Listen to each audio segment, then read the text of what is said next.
If you ask any Indian why is India so poor, they will invariably give you the same answer. Overpopulation, illiteracy, British rule, corruption, and equality between rich and poor. But are these really the factors behind poverty in India? And is India really that poor today? Let's find out.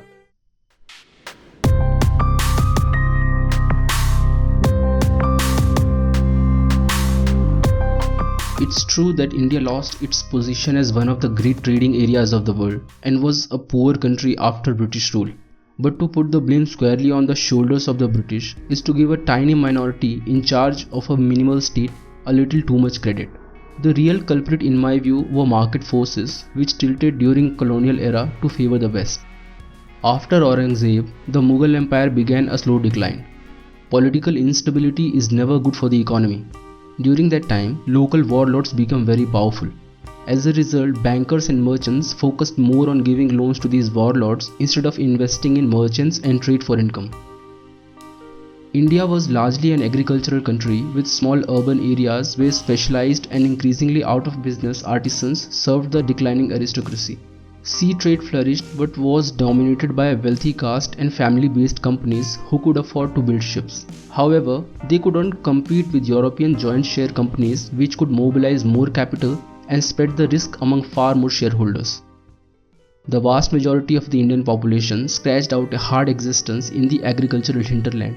Interestingly, Europe was not far ahead either. European population was also largely poor and the economy was based on agriculture and trade. Europe did have a couple of small industries, but they were mostly labor intensive. All of this was about to change. As industrialization took off in Europe, the cost of labor decreased and the productivity increased. For factories to become more profitable, cheap raw material was needed, which thanks to limited land in Europe wasn't easily available. At this point, Asian and African colonies became super important to European empires, and India with its huge land and massive agricultural population was to become a jewel in the British crown. The Mughals had up to this point kept the British limited to a few ports in India, enabling Indian handicraft industries to survive. All that changed as the empire declined and Britain gradually became the premier European power in India. Existing institutions were reshaped in its own favor, investment in public goods began to take off, and a uniform currency was introduced. The revenue rights on the agricultural land was renegotiated with zamindars and local landlords. Most importantly, as India was forcibly opened to global market, British joint stock companies and railroads finally penetrated to the agricultural hinterland and connected supply of cheap raw material from India with demand of industries in Europe.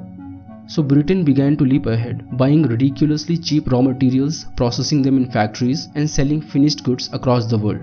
India was especially a captive market for British companies. The profits fueled investment in their industrial technology, and productivity increased as British agricultural workers moved to industrial jobs. Meanwhile, increasingly unemployed Indian artisans in handicraft industries returned to agricultural jobs since the demand for agricultural raw material was so huge. Thus began the deindustrialization of India. From 1860s to 1920s, industries continued to become more productive as they were only constrained by technology, and so European workers eventually achieved better standards of living as their economies boomed. Agriculture, however, cannot indefinitely become more productive as land is limited, and as a primarily agricultural nation, rural India quickly hit peak productivity and stagnated. So Indian workers continued to remain in poverty.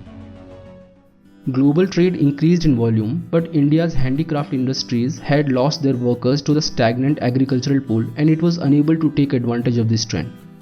With an economy that was stuck in the dead end, it's not really a surprise that India fell behind Europe.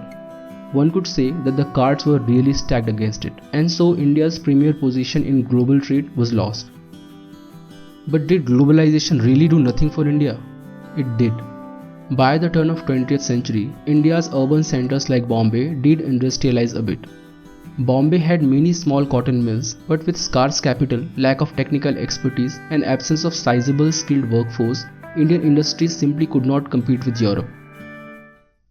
Post-independence, India adopted socialist policies. Due to the lack of funding in research, India could not develop technologies faster for manufacturing and agriculture.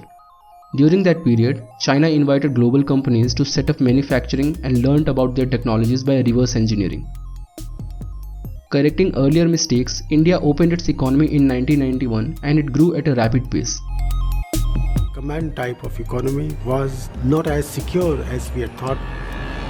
Therefore, the collapse of the Soviet Union was a major factor which influenced thinking on economic reforms in our country as in other countries. Our foreign exchange reserves when I took over were no more than $1 billion. That is roughly equal to 2 weeks imports. The economy turned around much sooner and much more deeply than I had anticipated. Indian industry boomed. We created record number of jobs. We were able to control inflation and the economy was growing at the rate of 7% per annum. In current decade, India has become the fastest growing major economy in the world. In spite of this development, India still has widespread poverty. As per United Nations MDG program, 22% Indians live under extreme poverty by earning less than $1.25 a day, and as many as 58% Indians earn less than $3.1 a day. There are a lot of myths about reasons behind poverty in India, so let's bust them before we move on to the real reasons of poverty. Israel, South Korea and Netherlands have high population density compared to India, but these countries are highly developed. Large population is not really a reason for poverty, it's not a solution either. If Indian markets could evolve faster and technologies were able to create jobs in new fields, then population would become an engine of growth. Poverty breeds corruption. All the advanced economies had high corruption at one point, but as they progressed economically, corruption amongst general population came down. It's a myth that development happens after the corruption is rooted out. On the contrary, corruption comes down after the development has happened. To prevent corruption, you need better institutions, strong checks and balances, and more transparency in public spending. All this happens as the economy strengthens.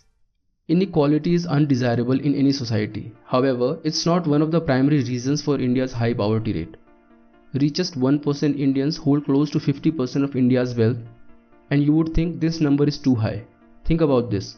Richest 1% Americans hold 37% American wealth. Inequality is present in most of the developed world. India's problem is not of things shared unequally, but one of not enough things to share. The poorest 10% living in USA have better standard of living compared to poorest 10% of India. The real reasons behind poverty in modern India is bad governance, misplaced priority of development, and failure of providing quality healthcare and education to the poor. Doing business is very difficult in India due to regulatory hurdles and complex tax system. If you are unsure about what greater economic freedom does to a country, just look at the examples of East Germany and West Germany. While West Germany developed very quickly due to open markets and simple rules, East Germany remained poor due to less economic freedom. Recent examples are poor North Korea versus rich South Korea. Distrust of foreigners has kept Indian markets closed for far too long. Another reason of poverty is bad infrastructure. India's 40% population does not have proper access to healthcare, drinking water and sanitation. India does not have robust political and legal institutions.